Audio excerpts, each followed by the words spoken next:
Okay, let's try this angle right here. One of us, one way or the other.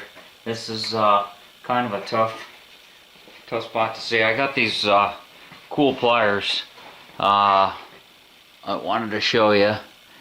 These are, I paid a lot of money for these actually, and they spread apart. They don't squeeze together. They spread apart, and they've got those little crosshatch pattern up here on the tip of them to help them grip. So, you know, you can grind up a pair of needle nose or something. I struggled a long time without anything like that, and I'm not so sure it's gonna work perfect for this angle, but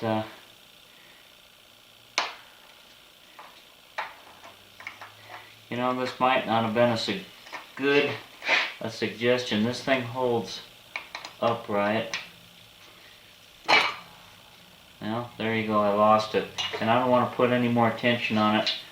And I think I want to start this video over, because I'm going to just try it up on the bench. Alright.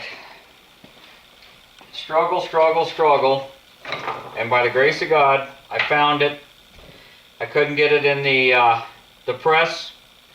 I didn't want to deform it.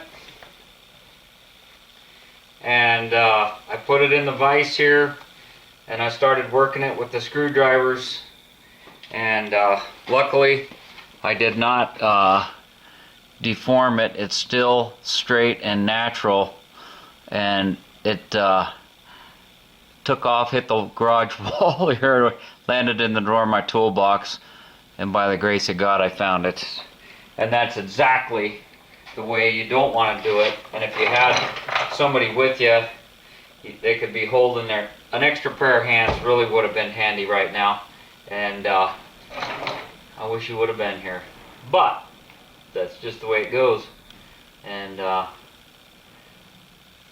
can tell by the way it's sitting in there which side was up, because of the shiny mark where it was captured. I don't know if you can see that there in the detail. See that ring around the inside, the shiny part?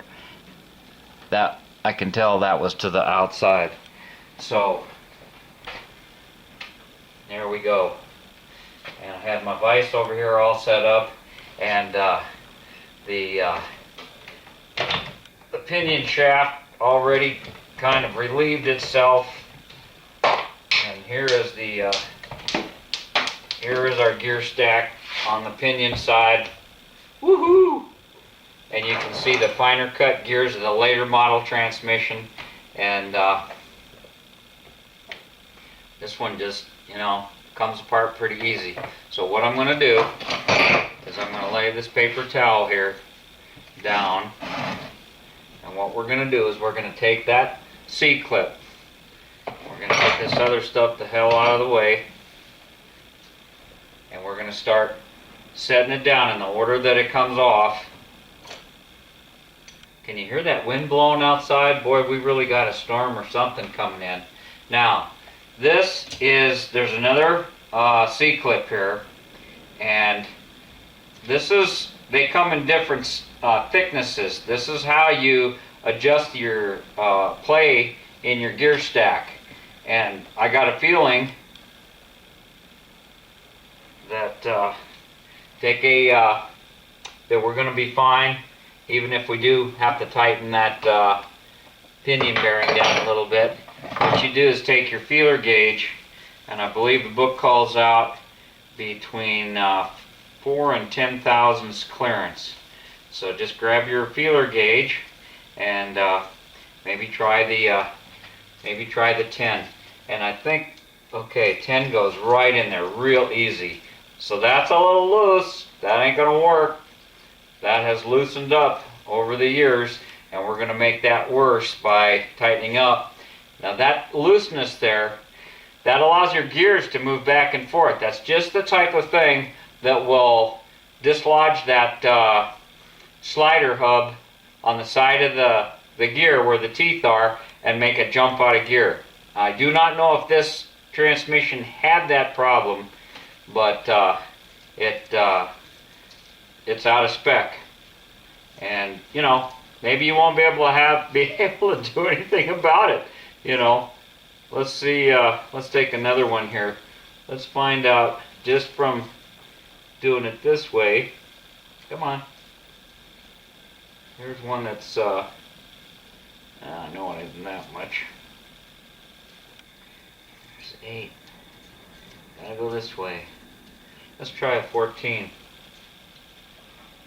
14 is tight. 14 is tight. Well, not really. 14 thousandths. Right here by the opening though, it gets tight. Around the rest of it though, 14's loose. Let's see if I can go 15. Oh man. So, it's out of spec. Hopefully I have the right size to put that back in spec. And I'm going to grab my, where'd I put them? Stay organized. Okay, we're going to grab this. We're spreading it apart. This is a C-clip. I'm going to make a little scratch on this side just so I know which side was up.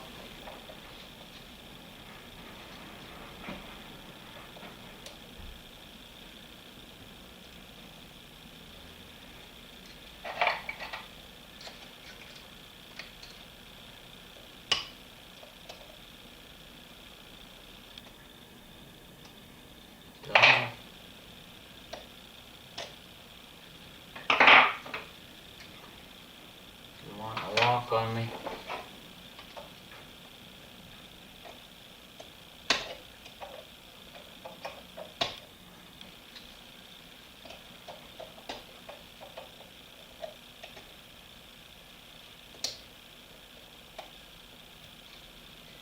Oh boy.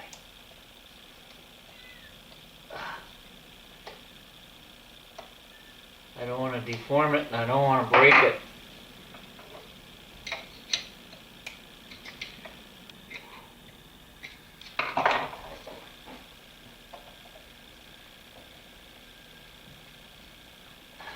Got a lot of tension on it.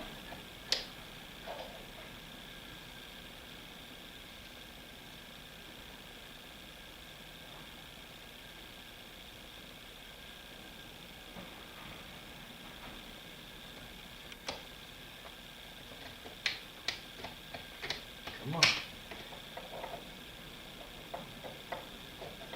Alright. Man, that was a booger.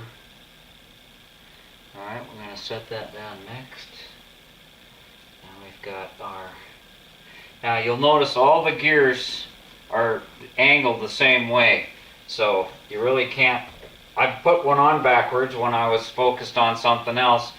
Now we're looking at... This is a bearing surface, so you want to be real nice to that. There's third gear. We're going to flip third gear over. I lied. Second gear. 4, 3, 2.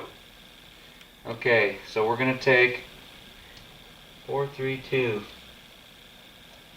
And we're going to take our synchronizer ring. Put this down. Right on it. Is this in frame? I hope so.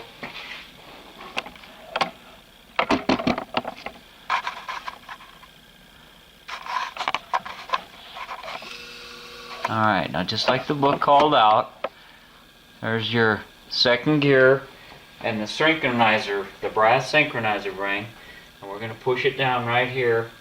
We're going to get those feeler gauges again, and it said that 25 was the minimum that you wanted to have that thing close. I got a 25 here.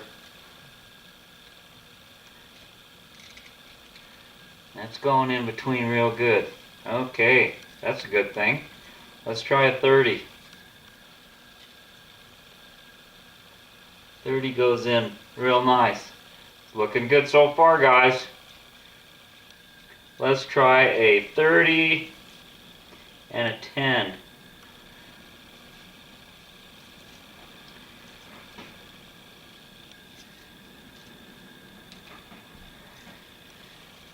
Hope you're getting your projects done today. Here's an 11. Doesn't matter. Just as long as you add them up, squeeze them together nice and tight. See if they go in there. Oh, nice. This is a good synchro ring. I can tell you that right now. We're in spec and we got a long life ahead of it.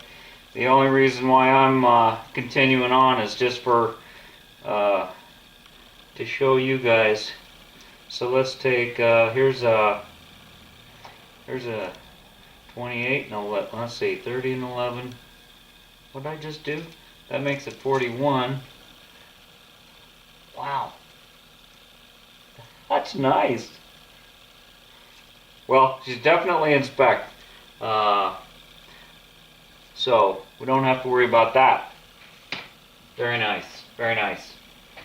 Now, I think that's enough for this little shot, and I'll turn you back on when I get reset up.